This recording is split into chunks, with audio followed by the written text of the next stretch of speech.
Alphonse Allais, œuvre en tume. Collection bouquins, Robert Laffont. À se tordre. Histoire chat-noiresque, 1891. Un philosophe. Je m'étais pris d'une profonde sympathie pour ce grand flemmard de Gablou, que me semblait l'image même de la douane, non pas de la douane tracassière des frontières terriennes, mais de la bonne douane flâneuse et contemplative des falaises et des grèves. Son nom était Pascal. Or, il aurait dû s'appeler Baptiste, tant il apportait de douce quiétude à accomplir tous les actes de sa vie. Et c'était plaisir de le voir, les mains derrière le dos, traîner lentement ses 3 heures de faction sur les quais, de préférence ceux où ne s'amarraient que des barques hors d'usage et des yachts désarmés.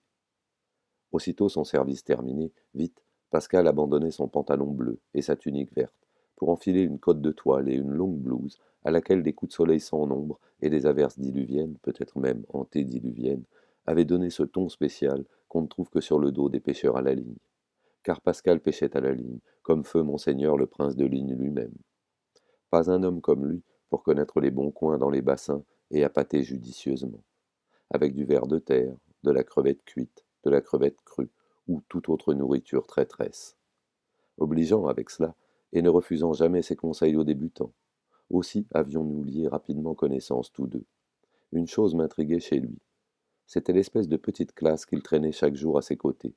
3 garçons et 2 filles, tous différents de visage et d'âge. Ses enfants? Non, car le plus petit air de famille ne se remarquait sur leur physionomie. Alors, sans doute, des petits voisins. Pascal installait les 5 mômes avec une grande sollicitude, le plus jeune tout près de lui, l'aîné à l'autre bout. Et tout ce petit monde se mettait à pêcher comme des hommes, avec un sérieux si comique que je ne pouvais les regarder sans rire. Ce qui m'amusait beaucoup aussi, c'est la façon dont Pascal désignait chacun des gosses. Au lieu de leur donner leur nom de baptême, comme cela se pratique généralement, Eugène, Victor ou Émile, il leur attribuait une profession ou une nationalité. Il y avait le sous-inspecteur, la norvégienne, le courtier, l'assureur et monsieur l'abbé. Le sous-inspecteur était l'aîné et monsieur l'abbé le plus petit. Les enfants, d'ailleurs, semblaient habitués à ces désignations, et quand Pascal disait sous-inspecteur, va me chercher 4 sous de tabac, le sous-inspecteur se levait gravement et accomplissait sa mission sans le moindre étonnement. Un jour, me promenant sur la grève, je rencontrai mon ami Pascal en faction, les bras croisés, la carabine en bandoulière, et contemplant mélancoliquement le soleil tout prêt à se coucher là-bas, dans la mer. Un joli spectacle, Pascal. Superbe. On ne s'en lasserait jamais. Seriez-vous poète? Ma foi, non.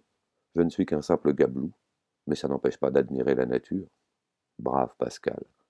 Nous causâmes longuement, et j'appris enfin l'origine des appellations bizarres dont il affublait ses jeunes camarades de pêche. Quand j'ai épousé ma femme, elle était bonne chez le sous-inspecteur des douanes. C'est même lui qui m'a engagé à l'épouser. Il savait bien ce qu'il faisait, le bougre, car 6 mois après, elle accouchait de notre aîné, celui que j'appelle le sous-inspecteur, comme de juste.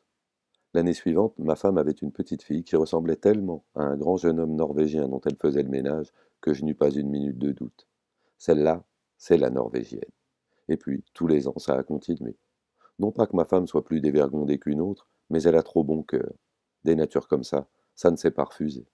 Bref, j'ai 7 enfants, et il n'y a que le dernier qui soit de moi. Et celui-là, vous l'appelez le douanier, je suppose. Non, je l'appelle le cocu, c'est plus gentil. L'hiver arrivait, je dus quitter Houlbec, non sans faire de touchants adieux à mon ami Pascal et à tous ses petits fonctionnaires. Je leur offris même de menus cadeaux qui les comblèrent de joie. L'année suivante, je revins à Houlbec pour y passer l'été. Le jour même de mon arrivée, je rencontrai la Norvégienne, en train de faire des commissions. Ce qu'elle était devenue jolie, cette petite Norvégienne. Avec ses grands yeux verts de mer et ses cheveux d'or pâle, elle semblait une de ces fées blondes des légendes scandinaves. Elle me reconnut et courut à moi. Je l'embrassai. Bonjour, Norvégienne, comment vas-tu? Ça va bien, monsieur, je vous remercie. Et ton papa? Il va bien, monsieur, je vous remercie. Et ta maman, ta petite sœur, tes petits frères? Tout le monde va bien, monsieur, je vous remercie. Le cocu a eu la rougeole cet hiver, mais il est tout à fait guéri maintenant. Et puis, la semaine dernière, maman a accouché d'un petit juge de paix. Ferdinand. Les bêtes ont-elles une âme? Pourquoi n'en auraient-elles pas? J'ai rencontré dans la vie une quantité considérable d'hommes, dont quelques femmes, bêtes comme des oies, et plusieurs animaux pas beaucoup plus idiots que bien des électeurs. Et même, je ne dis pas que le cas soit très fréquent, J'ai personnellement connu un canard qui avait du génie. Ce canard, nommé Ferdinand, en l'honneur du grand Français, était né dans la cour de mon parrain, le marquis de Bellevaux, président du comité d'organisation de la Société générale d'affichage dans les tunnels. C'est dans la propriété de mon parrain que je passais toutes mes vacances, mes parents exerçant une industrie insalubre dans un milieu confiné. Mes parents, j'aime mieux le dire tout de suite pour qu'on ne les accuse pas d'indifférence à mon égard, avaient établi une raffinerie de phosphore dans un appartement du 5e étage rue des Blancs-Manteaux, composé d'une chambre, d'une cuisine et d'un petit cabinet de débarras servant de salon.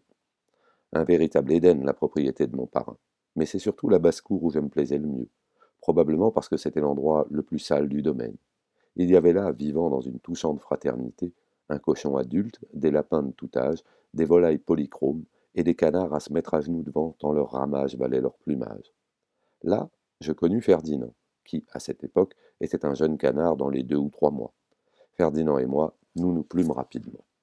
Dès que j'arrivais, c'était des coins-coins de bon accueil, des frémissements d'ailes, toute une bruyante manifestation d'amitié qui m'allait droit au cœur. Aussi, l'idée de la fin prochaine de Ferdinand me glaçait-elle le cœur de désespoir. Ferdinand était fixé sur sa destinée, conscius sui fati. Quand on lui apportait dans sa nourriture des épluchures de navets ou des cosses de petits pois, un rictus amer crispait les commissures de son bec, et, comme un nuage de mort, voilait d'avance ses petits yeux jaunes. Heureusement que Ferdinand n'était pas un canard à se laisser mettre à la broche comme un simple dindon. Puisque je ne suis pas le plus fort, se disait-il, je serai le plus malin. Et il mit tout en œuvre pour ne connaître jamais les hautes températures de la rôtissoire ou de la casserole. Il avait remarqué le manège qu'exécutait la cuisinière, chaque fois qu'elle avait besoin d'un sujet de la basse-cour. La cruelle fille saisissait l'animal, le soupesait, le palpait soigneusement, plotage suprême. Ferdinand se jura de ne point engraisser, et il se tint parole. Il mangea fort peu, jamais de féculents, évita de boire pendant ses repas, ainsi que le recommandent les meilleurs médecins. Beaucoup d'exercice. Ce traitement ne suffisant pas, Ferdinand, aidé par son instinct et de rares aptitudes aux sciences naturelles, pénétrait de nuit dans le jardin et absorbait les plantes les plus purgatives et les racines les plus drastiques. Pendant quelque temps, ses efforts furent couronnés de succès, mais son pauvre corps de canard s'habitua à ces drogues, et mon infortuné Ferdinand regagna vite le poids perdu. Il essaya des plantes vénéneuses à petite dose, et suça quelques feuilles d'un Datura stramonion qui jouait dans les massifs de mon parrain un rôle épineux et décoratif. Ferdinand fut malade comme un fort cheval et faillit y passer. L'électricité s'offrit à son âme ingénieuse, et je le surpris souvent, les yeux levés vers des fils télégraphiques qui rayaient l'azur, juste au-dessus de la basse-cour. Mais ses pauvres ailes atrophiées refusèrent de le monter si haut. Un jour, la cuisinière, impatientée de cette étisie incoercible, empoigna Ferdinand, lui lia les pattes en murmurant bas à la casserole avec une bonne plâtrée de petits pois. La place me manque pour peindre ma consternation. Ferdinand n'avait plus qu'une seule aurore à voir luire. Dans la nuit, je me levai pour porter à mon ami le suprême adieu, et voici le spectacle qui s'offrit à mes yeux. Ferdinand, les pattes encore liées, s'était traîné jusqu'au seuil de la cuisine. D'un mouvement énergique de friction alternative, il aiguisait son bec sur la marche de granit. Puis, d'un coup sec, il coupa la ficelle qui l'entravait et se retrouva debout sur ses pattes un peu engourdies. Tout à fait rassuré, je regagnai doucement ma chambre et m'endormis profondément. Au matin, vous ne pouvez pas vous faire une idée des cris remplissant la maison. La cuisinière, dans un langage malveillant, trivial et tumultueux, annonçait à tous la fuite de Ferdinand. Madame, madame, Ferdinand qui a fichu le camp. 5 minutes après, une nouvelle découverte la jeta hors d'elle-même. Madame, madame, imaginez-vous qu'avant de partir, ce cochon-là a boulotté tous les petits pois qu'on devait lui mettre avec. Je reconnaissais bien à ce trait mon vieux Ferdinand. Qu'a-t-il pu devenir par la suite? Peut-être a-t-il appliqué au mal les merveilleuses facultés dont la nature, alma parens, s'était plu à le gratifier. Qu'importe, le souvenir de Ferdinand me restera toujours comme celui d'un rude lapin. Et à vous aussi, j'espère. Meurt de ce temps-ci. À la fois très travailleur et très bohème, il partage son temps entre l'atelier et la brasserie, entre son vaste atelier du boulevard Clichy et les gais cabarets de Montmartre. Aussi, sa mondanité est-elle restée des plus embryonnaires. Dernièrement, il a eu un portrait à faire, le portrait d'une dame, d'une bien grande dame, une haute baronne de la finance doublée d'une parisienne exquise. Et il s'en est admirablement tiré. Elle est venue sur la toile comme elle est dans la vie, c'est-à-dire charmante et savoureuse avec ce je ne sais quoi d'éperdu. Au prochain salon, après avoir consulté un décevant livret, chacun murmura un peu troublé. Je voudrais bien savoir quelle est cette baronne. Et elle a été si contente de son portrait qu'elle a donné en l'honneur de son peintre un dîner, un grand dîner. Au commencement du repas, il a bien été un peu gêné dans sa redingote inaccoutumée. Mais il s'en est remis peu à peu. Au dessert, s'il avait eu sa pipe, sa bonne pipe, il aurait été tout à fait heureux. On a servi le café dans la serre, une merveille de serre où l'industrie de l'Orient semble avoir donné rendez-vous à la nature des tropiques.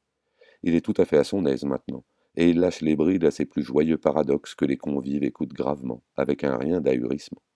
Puis, tout en causant, pendant que la baronne remplit son verre d'un infiniment vieux cognac, il saisit les soucoupes de ses voisins et les dispose en pile devant lui. Et comme la baronne contemple ce manège, non sans étonnement, il lui dit, très gracieux, « Laissez, baronne, c'est ma tournée. »